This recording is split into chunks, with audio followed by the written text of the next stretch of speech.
Hi all, my name is Lee, welcome back to the channel. So if you remember the first video of the new series, I've just made some tweaks to my prototype guitar. So this is prototype number 2.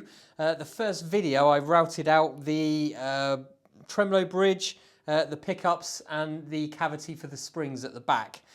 So the next piece of routing I need to do is actually the controls. So I'm actually using a pre-made control circuit board. I quite like them. It's a company called Obsidian Wire. They're quite expensive, but I really like their product. So what I need to do is I need to try and work out where to place those. Now I wasn't completely happy with the placement on the first prototype. I just want to give a little more room to the volume knob. But what I may do for the volume, because it's a push-pull volume knob, I may actually make the knob slightly longer so it's easier to reach, and I might put a lip on the top of the knob to make it easier to pull out. Obviously it's a push-pull for the split coils on the humbuckers. So the first thing I want to do is just try and work out a good placement, leaving enough room after I cut the cavity for the controls out so I can still put a back plate on. It's very tight, I've got to say, just through the design of the guitar. I've made it quite small and slimline if you've been watching. I just wanted to make something a little bit smaller and lighter, a bit more modern. But of course, being small, it means it's harder to put everything in a good, comfortable position. So that's what I'm going to work out today with the controls. So with that said, let's crack on and we'll take a closer look at this now. So I've already clamped this down to a spare piece of wood underneath because the way I want to do this is once I've marked out the position of the holes, I will drill all the way through from the front to the back with I think it's 9.5mm drill bit to be able to fit the controls through. So because I'm not using a scratch plate, this piece of wood here, I need to just drill the hole to push the knobs through. But from the other side, I'd actually cut out the whole cavity, but I leave about 3 or 4mm on the top here so I can put the controls through the hole and then put the knob on and sort of tighten them down with the nut. So the first thing I need to do, I've just got an old piece of scratch plate from a Fender. I'm just using the Fender design for the controls, so it's 2 tones and a volume, but the difference here is the volume is push-pull to split the coils in the 3-position switch. So I'm just trying to line this up, trying to keep enough room for the control switch, so not too close to the edge of the body, but then without putting the volume too close to the pickup. But it also has to be far enough away from the bar, the tremolo bar, so your finger can get in between the gap easily enough to be able to roll the volume, because you don't want it too close to the tremolo bar, because it actually means that the gap's too small to put your finger through when you're trying to change the control. So I need to basically get this as close to the pickup as I can and high enough to leave plenty of room at the bottom edge of the body. So I'm just trying to work out a good position. I also want it repeatable. So there's a couple of things that I've noticed that I can try and keep it repeatable. The 3rd tone control, I have a line down the body where the body shape changes. I don't know if you can see the line on here, but I've got a relatively sharp edge. Rather than being a perfectly smooth curve, there's a slightly sharp edge which differentiates my body from a lot of other guitars. Well, that line, I can put it right in the center of the 3rd tone control just here. I think you can just about see that line on the video. So that means I know where the placement is there. Also, I want the selector switch to be parallel with that edge of the body. And hopefully that will give me a repeatable position. But the main thing I want to check, and I have just a control knob I created on the lathe, I just wanted to check the diameter of the control just to make sure it doesn't interfere with the pickup pocket in any way. And as you can see, this looks pretty good. So I think that should work okay. And I'm just going to check the distance between from the center of the control to where the tremolo bar will be fitted in.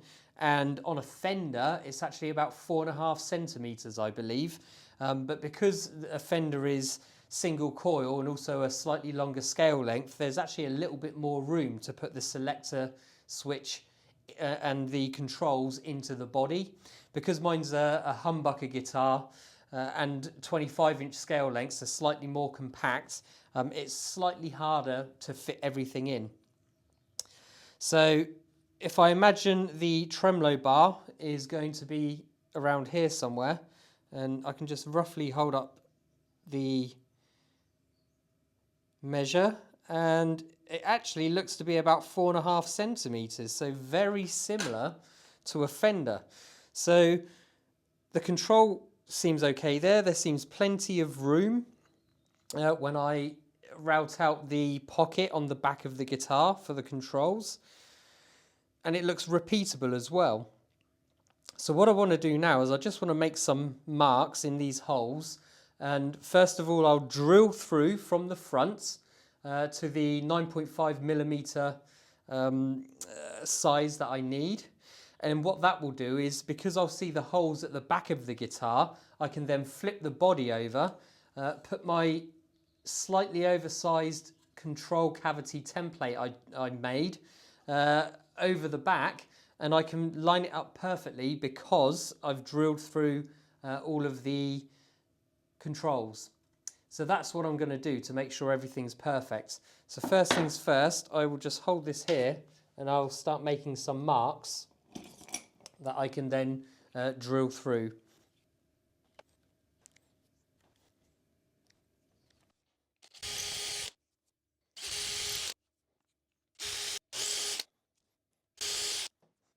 Excellent, that's turned out pretty well. The holes are all the way through. And now the holes are all the way through on the back. What it means is I can now get my template and I can measure up exactly where I need to route this. Okay, so that's lined up really well actually. So that looks pretty good. So what I'll do next is I'll set my router up, I'll clamp this template down, and then I'll use the router and I'll cut the cavity. But what's really important is I don't go all the way through. I need to leave about 3 mil before I go through the body. So that's the specification I need. So let's set the router up and we'll cut this hole.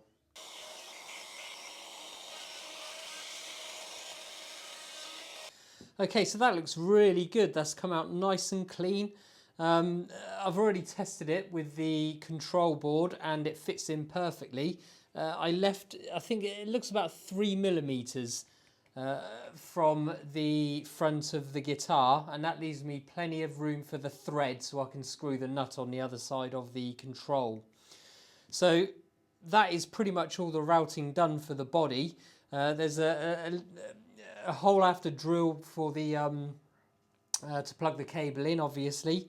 But other than that, I'm really happy with this so far. Everything looks really good. So the next thing to do is to actually cut out the shape of the guitar.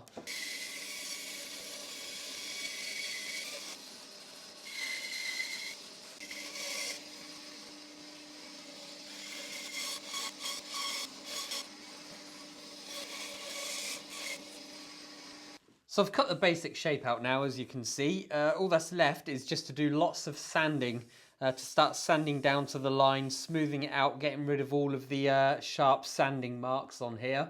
But I'm not going to show you all of that. What I have are various different methods of sanding. So a rotary sander, a Dremel, a DeWalt sander, sandpaper. I've even got sanding discs that you can put into a drill, but I don't really want to use those if I can help it. But basically it's just time consuming. Take your time. I start with 120 grit sandpaper, I go to 180, and then I get finer and finer. I won't do the final finishing just yet, but I'm just going to sand this down and then I'll come back to you and we can take a look at it. So I've done the basic sanding now and it's sanded down to shape and it's looking pretty good. So I'm pleased with it so far.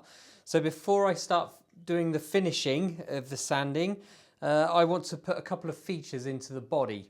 So the first one is just going to round off around the edge. So I have a round over router bit, put in the router.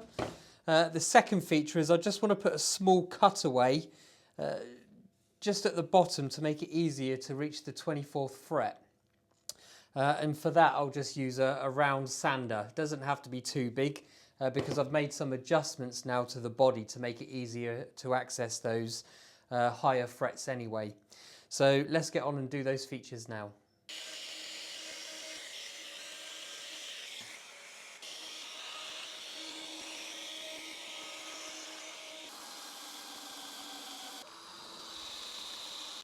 Okay, so I almost forgot a feature. I actually put a small cutaway on the back of the neck pocket, again just to thin out this piece to make it easier to reach the higher frets.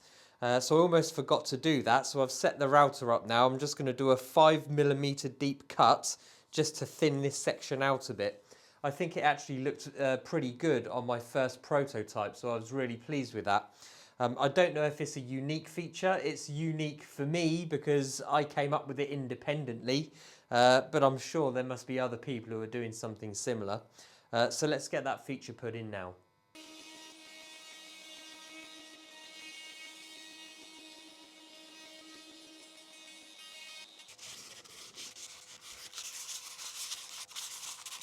So lots of sanding later, I've finally got the pretty much completed body, as you can see here. So hopefully you can see that. I've sanded it all the way down to 2,000 or 3,000 grit. What I'm probably going to do now is I'll just put some oil on it just to protect it, but I won't show you that. So I'll bring the video to an end here. But just to point out the features that I actually put in. So first of all, just a small cutaway at the bottom for access to the higher frets. I've also put a cutaway at the back to make this piece thinner, again for easier access to the higher frets. And of course I've rounded off all of the edges just to make it nice and smooth. So I'm really pleased with how this is going so far. It looks really good.